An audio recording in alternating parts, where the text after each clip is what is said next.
Hi, my name is Christina Price, and I'm here with Miss Eni Ferrano. She has been a storyteller for 20 years. She's a member of the Southern Order of Storytellers and the National Storytelling Network, and I'll let Miss Eni open our interview session with an introduction to how she became involved with storytelling. To be able to share this with you all today.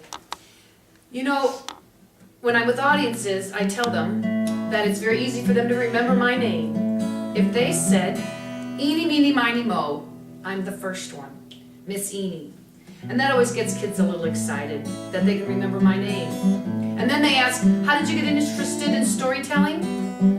And I tell them that when I was about their age, I asked a lot of questions because of everything that I wondered about. And I kept wondering and asking my mom and dad, who then sent me to stories and books to read the answers. I was a very annoying child.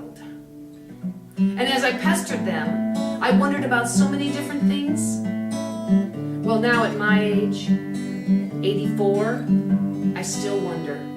I wonder why the stars are bright. I wonder why raccoons like night, and why the winter snow is white, and how you build a satellite. I wonder why I have 10 toes, and where the longest river flows. Why a dog has a cold, wet nose. I bet nobody here will know. I wonder how airplanes fly. I wonder why babies cry. I wonder why giraffes are shy, and how dust can multiply. Why clowns like money and bees make honey. The sun is cold and we grow old. Why do some men lose hair? Why kids don't all play fair? Why in your ears mosquitoes buzz and woolly sweaters all have buzz?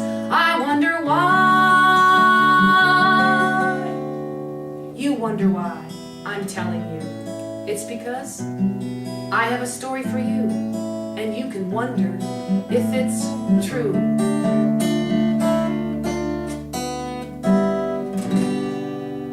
Puppetry arts with storytelling really helps the stories come alive. All right, Perky, you're back into your nest.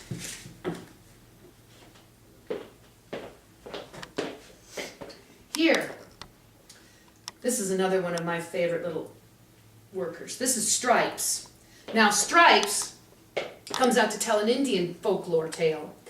And before we even get involved in the story, I have to make sure that Stripes is very limber and knows all of his, he's ready for the story.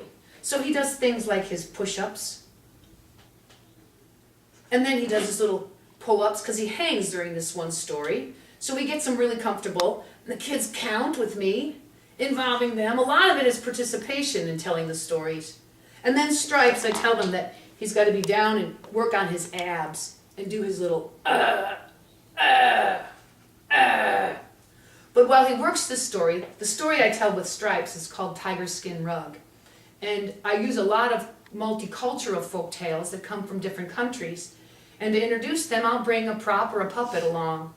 And so Stripes is one of my favorites to be telling there. Have you won any awards? Yeah, that's a good question.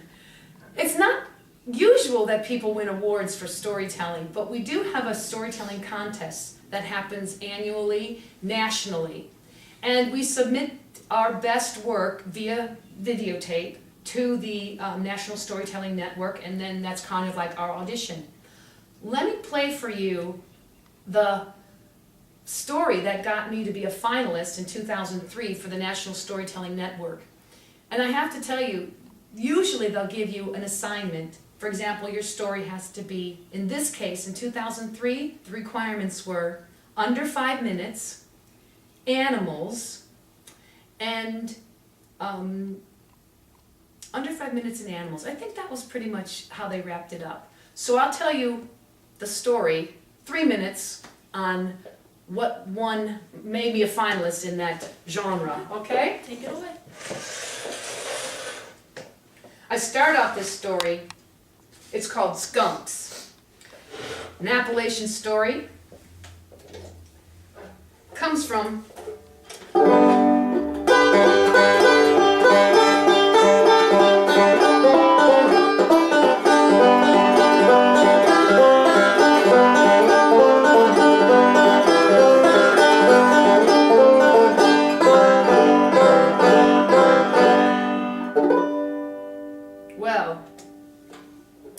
takes you back to places like old farms.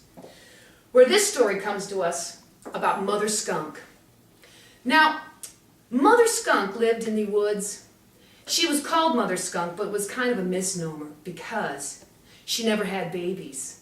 She was kind of like the matriarch, though, of the woodlands. Everyone called her Mother Skunk. She was an older skunk, female and on in years. But surprise, surprise, one spring, Mother Skunk got 2 baby skunks. And so, she didn't have any experience with baby skunks, and she didn't know what to name them.